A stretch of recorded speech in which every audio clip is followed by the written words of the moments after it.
Selamat sore, Assalamualaikum warahmatullahi wabarakatuh. Salam kenal bagi sebagian yang belum kenal saya.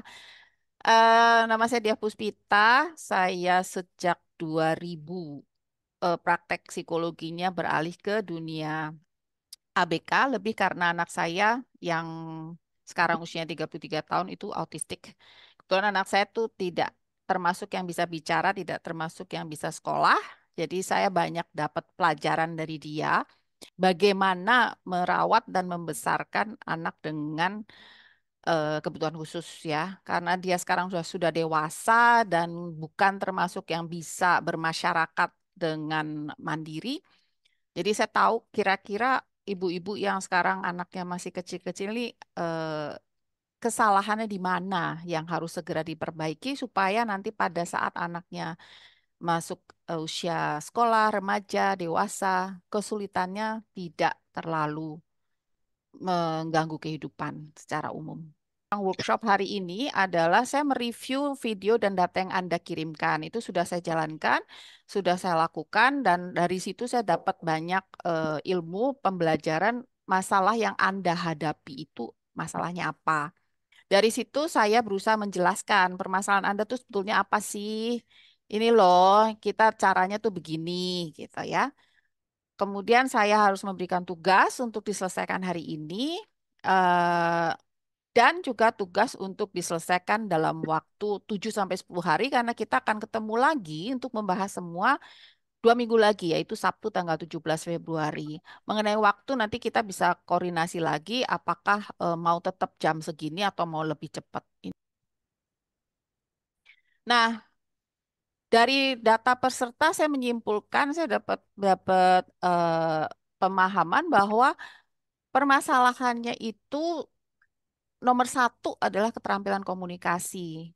Jadi uh, ibu-ibu semua itu banyak yang sudah bertanya jawab dengan anaknya, tapi pertanyaannya itu cenderung sifatnya akademis. Yang harus diingat oleh orang tua adalah kita tuh memberikan pembelajaran komunikasi, kemampuan menjawab pertanyaan itu untuk seumur hidup. Kemampuan menyampaikan kebutuhan dan keinginan itu juga untuk seumur hidup. Kemampuan bercerita itu juga kalau bisa dicapai, itu akan sangat membantu kehidupan Anda satu keluarga. Misalnya dia bisa menceritakan bahwa ada yang dia rasa, kemudian yang dia rasa itu tidak terbatas hanya pada apa yang dia rasa sakit, tapi juga pengalaman dia. Nah, itu yang saya perhatikan eh, keluarga banyak yang tanpa sengaja, tanpa disadari melakukan berbagai permasalahan yang harus diperbaiki.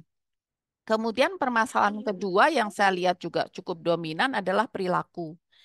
Muncul perilaku tidak lazim, agresif atau destruktif atau merusak, ya. Bisa merusak ke diri sendiri, apakah menggigit tangan, atau dia merusak lingkungan, apakah memukul televisi, atau dia memasukkan benda tidak lazim ke dalam mulutnya, gitu.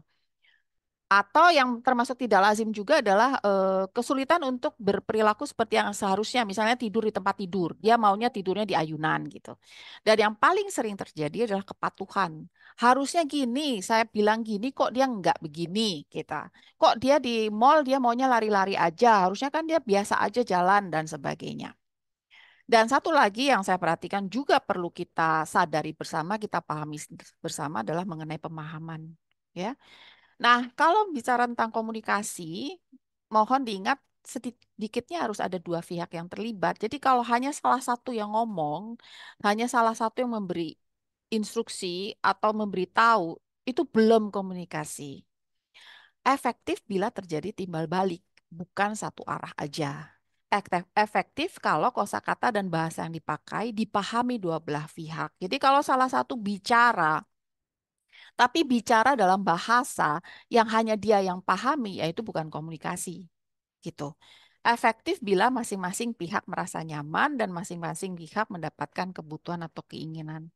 Ini nanti saya share ya dalam bentuk hands-out, so don't worry. Nah, ini yang saya perlu ingatkan lagi kepada Anda sekalian, bahwa komunikasi itu juga ada yang namanya nonverbal.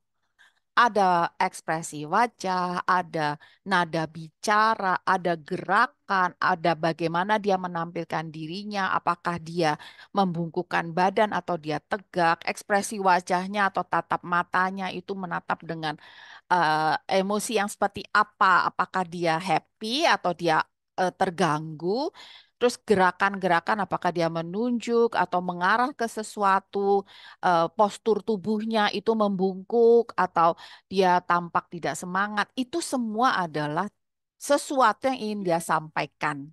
Ya, jadi komunikasi itu adalah proses mengirim dan menerima pesan. Tapi tidak melulu harus melalui cara bicara aja, bukan melalui verbal aja. Bisa melalui nonverbal. Kenapa ini saya tekankan? Karena kebetulan saya berhadapan dengan anak saya, Ihsan, yang udah usia 33 tahun itu, dia nonverbal. Dia tidak bisa bicara. Tapi dia sangat komunikatif, dia bisa menyampaikan apa yang dia pikir, apa yang dia inginkan, itu melalui semua yang dia punya. Kalau dia tahu saya sedih gitu, dia akan datangi saya dan dia mencium saya. Jadi seperti mau bilang, udahlah Bu, nggak apa-apa. Atau kalau dia perlu sesuatu, dia akan tulis. Misalnya kemarin dia marah karena dia mencari rautannya kok nggak ada. Terus dia mukanya tuh kelihatan sekali bahwa dia upset ya, dia tulis rautan. Sehingga kami bisa, oh kamu cari rautan kamu. Lalu dia bilang, iya. Terus di mana terakhir dia ke mejanya harus kita cari sama-sama. Jadi terjadi tektok yang membuat akhirnya kami tahu oh rautannya tadi diambil sama bapak tapi bapak nggak bilang gitu ya. Nah, data dari video yang saya dapat itu adalah bahasanya tuh masih banyak yang campur. Bergantian antara bahasa Indonesia, bahasa Inggris, ada juga yang bahasa Arab. Yang menarik adalah tidak berbalas. Jadi kalau salah satu sudah berbahasa Inggris, pasangannya atau lawan bicaranya tidak menyaut dengan bahasa Inggris, tapi tetap dengan bahasa Indonesia. Lalu yang bahasa Arab gimana? Fokusnya ke menyebutkan dalam bahasa Arab, tapi tidak untuk berkomunikasi. Ya, kosakata anak tampaknya terbatas.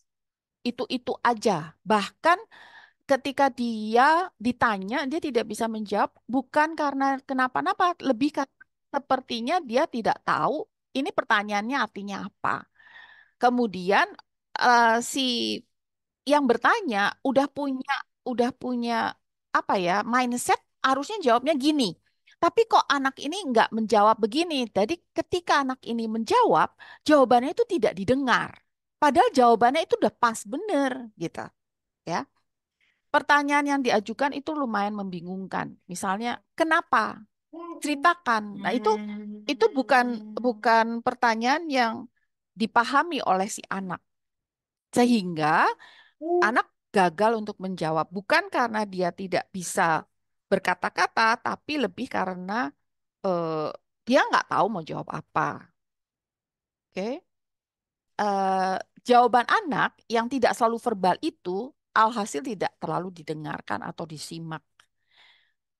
Pengalaman anak dan fokus pengalamannya berdasarkan yang saya lihat, thank you. Berdasarkan yang saya lihat dalam video, kelihatannya pengalaman anak dan kosakatanya itu lebih banyak pada akademis. Jadi kosakata untuk kejadian di sekitar itu dia cenderung terbatas.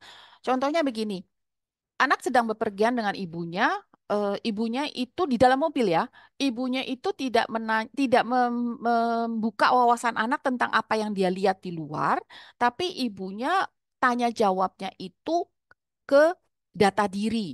Namanya siapa, umurnya berapa, ini siapa. Sementara yang nanya adalah ibunya sendiri gitu.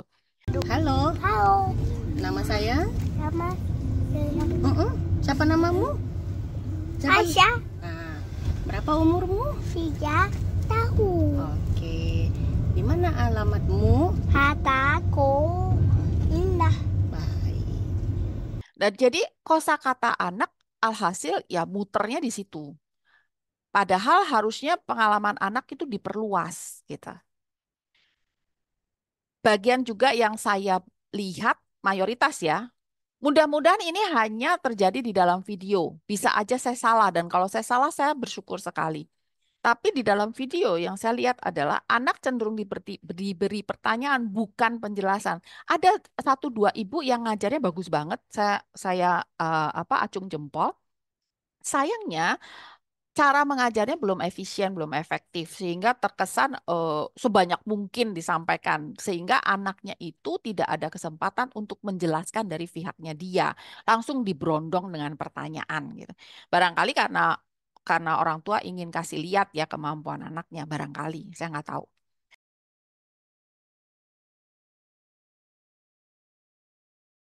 Tekan lonceng, tekan subscribe, dan kita jumpa lagi setiap Selasa dan Jumat. Bye.